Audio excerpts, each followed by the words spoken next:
Hi guys, this is Marcy Fiorillo, and this is your brief introduction to art history and what we will be doing this term. Art history is the study of art, and in our course we will be using a culture's art to discover clues about the people who created it.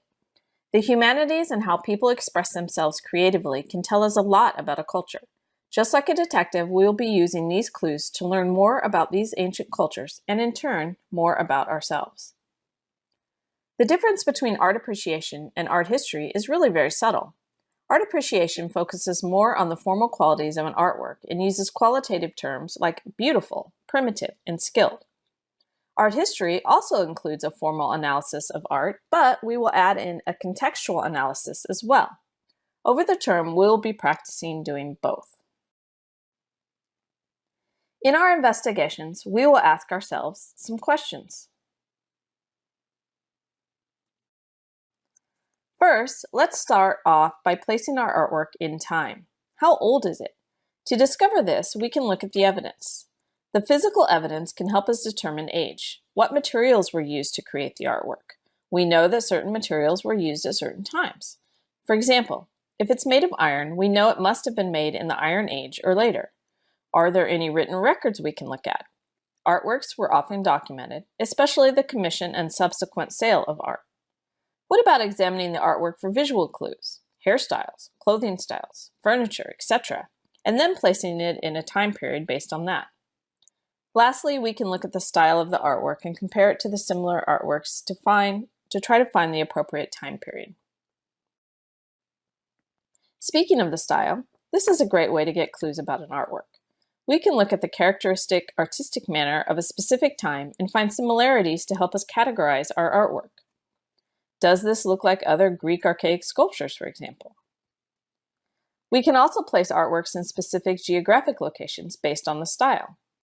This looks like a French Gothic church, or this looks like a Byzantine painting, for example.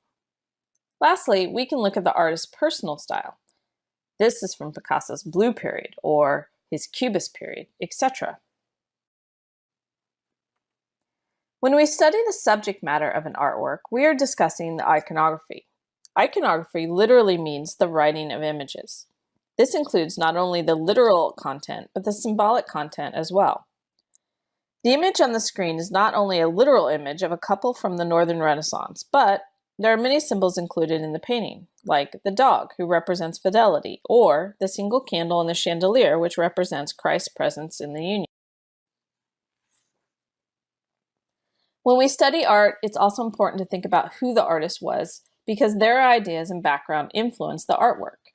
The artist provides an important role in a culture, documenting culture, giving tangible form to ideas, revealing truths about existence, and promoting change within a culture. During the time period we will be studying, the patron also played an important role in the creation of the artwork. The patron is the person or entity that paid for the artwork to be created. The patron could dictate as much of the content and style as they wanted. The artist then would execute what they agreed upon, and if it met the patron's wishes, the artist would be paid. Now that we know what art history is about, let's give ourselves some vocabulary to talk about art. Let's start with the basics. Form refers to an object's shape and structure, either in 2 dimensions, for example, a figure painted on a canvas, or in 3 dimensions, such as a statue carved from a marble block. 2 forms may take the same shape, but many may differ in their color, texture, and other qualities.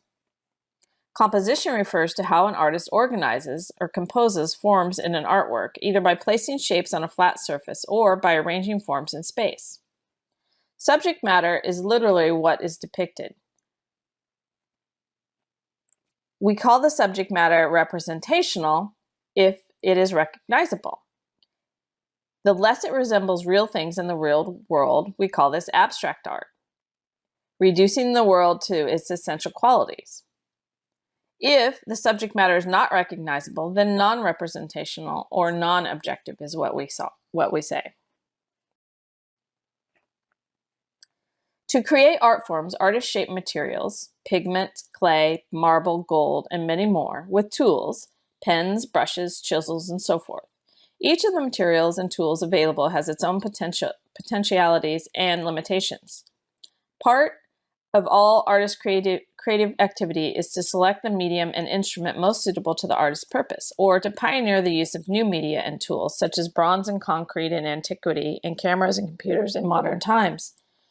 The processes artists employ, such as applying paint to canvas with a brush, and the distinctive personal ways they handle materials constitute their technique. Form, material, and technique interrelate and are central to analyzing any work of art. Let's look at the elements of design now. Line. Line is one of the most important elements defining an artwork's shape or form. If a mark is left by a moving point, actual or implied, and varying in direction, thickness, and density. Line is important to the artist because it can describe shape, and by shape, we recognize objects. Color. Color is a property of light, not an object itself. As light changes, color will change. Blue paint is blue because when light hits its surface, the pigment absorbs or subtracts all of the color components except blue that is reflected to our eyes. When we talk about color, we use terms like hue. Hue is the name of a color is determined by its wavelength. Red, blue, green, yellow, etc. are all hues. Pink, rose, scarlet, maroon, and crimson are all colors, but the hue in each case is red. Value. Value refers to the relative lightness or darkness of an artwork. Artists manipulate value to help create a realistic space or a focal point. Texture. Texture refers to surface quality of objects. The element of texture is illustrated in art when an artist purposefully exploits contrast in surface to provide visual interest. Actual texture is a tactile texture or texture that can actually be felt. Implied texture is an invented texture or a texture created by the artist that has no reference to perceptual reality. Space, mass, and volume. Space is the bounded or boundless container of objects. Mass and volume describe three-dimensional space. Volume is the space that mass organizes, divides, or encloses. Volume and mass describe both the exterior and interior forms of a work of art, the forms of the matter of which it is composed, and the spaces immediately around the work and interacting with it. Many artists are interested in creating an illusion of space. One way they do this is to use perspective and foreshortening. Linear perspective is using vanishing points and a horizon line to create the illusion that mimics how our eyes see the world. Foreshortening is applying those same concepts to the human body. Many artists, for three-dimensional objects, we have specific vocabulary that we use. Sculpting can either be an additive process, putting on clay to build up a sculpture, or a subtractive one, chipping away at marble.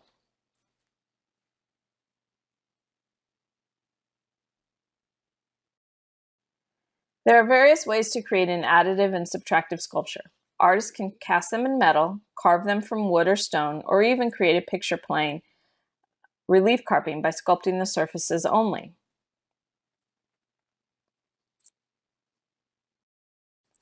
Similarly, we have unique vocabulary we use for architecture as well. Buildings are groupings of enclosed spaces and enclosing masses. People experience architecture both visually and by moving through and around it, so they perceive architectural space and mass together. These spaces and masses can be represented graphically in several ways, including as plans, sections, elevations, and cutaway drawings. That's it for our overview. Now it's time to apply some of our new vocabulary to the art we will be studying this term.